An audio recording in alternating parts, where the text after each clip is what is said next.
18च्या 18 लोकांना आम्ही पॅनल जे केलेले त्याला तुम्ही निवडून द्यायला पाहिजे. मी काही साधू संत नाही. तुम्ही मला मतदान करा, मी तुम्हाला ही विकासाची कामं करून देईन. जर यांना निधी द्यायचं काम माझं आहे, जर तुम्ही आपले 18 आणले तर मी निधी देईन, नाहीतर सगळ्यावर काट मारेन, असा जो व्यक्ती बोलतो त्याला त्या पदावर सुद्धा राहता कामा नाही. मला हे सगळी वक्तव्य ऐकून अशी तळपायाच्या मस्तकाला जाते. एक तर असा वित्तमंत्री, जर यांना निधी द्यायचं काम माझं आहे, जर तुम्ही आपले 18 आणले तर मी निधी देईन, नाहीतर सगळ्यावर काट मारेन, असा जो व्यक्ती बोलतो त्याला त्या पदावर सुद्धा राहता कामा नाही. आताच्या घटकेला मी त्यांचं आणि एक वक्तव्य ऐकलं होतं.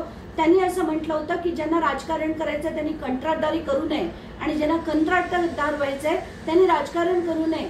आणि त्यात बोलता बोलता ते म्हणाले की जी कामं होतात त्याच्यातला एक कॉन्ट्रॅक्टर एक खत्री नावाचा, त्याची कामं बघा, उत्कृष्ट कामं करतो. तर हा खत्री, जर तो सिंचन घोटाळ्याच्या इनफेमस खत्री जो जेलमध्ये सुद्धा जाऊन आला होता, त्याच्याबद्दल ते बोलत होते का, याचं स्पष्टीकरण त्यांनी द्यावं. कारण ह्या व्यक्तींनी अफाट पैसा सिंचनातनं कमवला, यांनाही खायला घातलाय, स्वतःही खाल्लाय. आणि एवढंच नाही तर त्याच्यातनं अफाट प्रॉपर्टीज पूर्ण बांद्र्यामध्ये त्यांच्या मुलाच्या कंपनीच्या नावावर म्हणजे इंक इन्फ्रास्ट्रक्चरच्या नावावर बनवल्या गेल्या होत्या.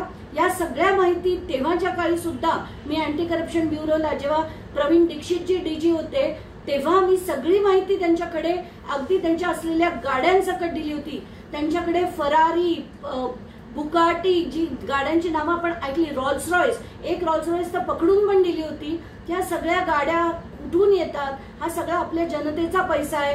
या गाड्यांचं रजिस्ट्रेशनचे सुद्धा 67 लाख रुपये या माणसांनी भरले नव्हते, ते दंड आम्ही लावून घेतले.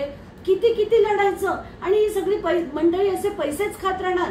मला खरंच कळत नाही की आता महाराष्ट्राला ठिकाणावर आणण्यासाठी, कारण आताच्या घटकेला जे 9,30,000 कोटीचं जे आताचं डेट जे झालंय, कर्ज झालंय महाराष्ट्राच्या डोक्यावर, ते सगळं या लोकांकडे, सगळं. आणि या लोकांना ज्या दिवशी शिक्षा होऊन हे सगळा पैसा होईल ना, शून्य होईल हे कर्ज.